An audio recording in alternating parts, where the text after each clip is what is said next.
Kanina po ay makikita nyo pa ho yung view, yung maraming mga bahay doon sa baba. Ngayon po hindi nyo na mo makita sapagkat ayan na po, ang pag po ay pumanik na dito sa itaas. At makikita natin ang kapaligiran, hindi mo na po masilayan ang mga bahay, ang mga kalsada, puro pag na lang po. So ito po ang kalagayan ngayon at ang mga tao po ay unti-unti nang bumababa. Kami po ay nasa may isang mataas na dako. At ang mga tao po ay Lourdes po ito at mayroon po dong hagdanan, 1,000 step. Umaakit po ang mga tao. At ayan po, bigla pong nagliwanag sa gawin dito. Makikita na naman po natin ang mga bahay sa kapaligiran. Nawala po yung mga hamog. Ayan po. Kikita nyo po, ayan. Lumiliwanag pero dito po ay patuloy pong dumidilim ng dumidilim, pero dito naman po ay lumiliwanag, lalo na po dito sa gawin ng mga magaganda rito, lumaliwanag na maliwanag po, pero dito po sa mga tao sa ibaba, dumidilim po ang kanilang mga paligid. Ayan po, ayan, nakita nyo po ang dilim-dilim na ng kanilang paligid sapagkat po ang pag ay kumakapal na. Pero dito po sa aming kinaroroonan, maliwanag pa po, maliwanag. At maliwanag. Wala ka pong makikitang mga ulap, wala ka pong makikitang mga pag, wala ka pong makikitang mga, ayan, dito po sa gawing kanan ay hindi mo na po makikitang paligid, mga ulap na po ang nariyan. Ayan na po. Pero narito po si Pastor Boy at panay po ang kuha pa rin niya. At ang mga tao po ay dumadagsa pa rin sa ibaba. Ayan po.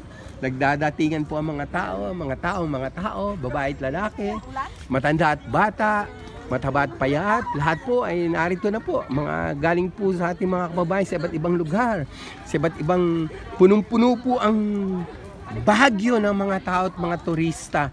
Grabe po, wala kang maparkingan. Pagpupunta ka sa pilahan ng mga pagkain, ang hirap pong pumila, ang haba po ng pila ng mga tao. Ito po ang kalagayan ngayon dito sa Baguio City. Ayan po. Ito pa, ang mga babae natin, narito pa rin po. Patuloy po silang dumadagsa. Ayan po, nakikita nyo po ang paligid na yan. Kanina po madilim na dito, pero ngayon po ay nagliwanag na naman. Umalis po ang pag. At ayan po, makikita nyo naman po ang mga tao, nagpapanika na naman po. Mula sa iba't ibang anggulo, sa kaliwa, sa kanan, sa harapan, sa likuran.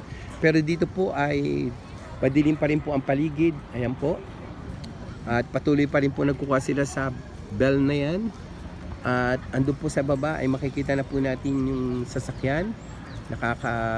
Yung mga sasakyan po at yung kalsada ay lumiliwanag ng konti. Pero patuloy po umaakit ang mga hamog. Ayan po. At marinig po natin sa background ang mga huni ng ibon. Ang dami po sa pine tree. At sa gawin po rito, hindi kami makadaan dahil nakasara po ang aming daraanan. Ito po, salamat po, may daraanan dito. Yan, ito po, habang narito po ang ating mga kababayan, mga kaibigan, mga kapananampalataya, mga kapatiran, nariyan po, nagsushooting po sila. Ayan po, at ito po napakagandang lalaki na merong kasama po sa picture. At narito po sila Micah, si Pastora, ito po si Divine, ito po si Ate Joy. Yan. Wag tatalon po si Ate Joy! Ayan po, nakikita niyo po ba yan? Private na po rito, bawal na pong pumasok. Pero po ayan, kita niyo po sa paligiran ang napakakapal na pag po. Dito po kami pinakatuktok at kami po ay nag-i-enjoy. Kanina po maliwanag pang ibaba, pero narito na po mga yuka panalig, yuka puso, yuka pananampalataya, yuka kapatid, yuka pamilya. Ayun na po ang hamog. Ayun na po. Ayan po, kaway-kaway po kayo mga kaibigan. Kaway-kaway po kayo. Kumusta na po kayo mga kaibigan. Ito na po. Kumusta na po. Nakakapagod po mag-report mga kaibigan.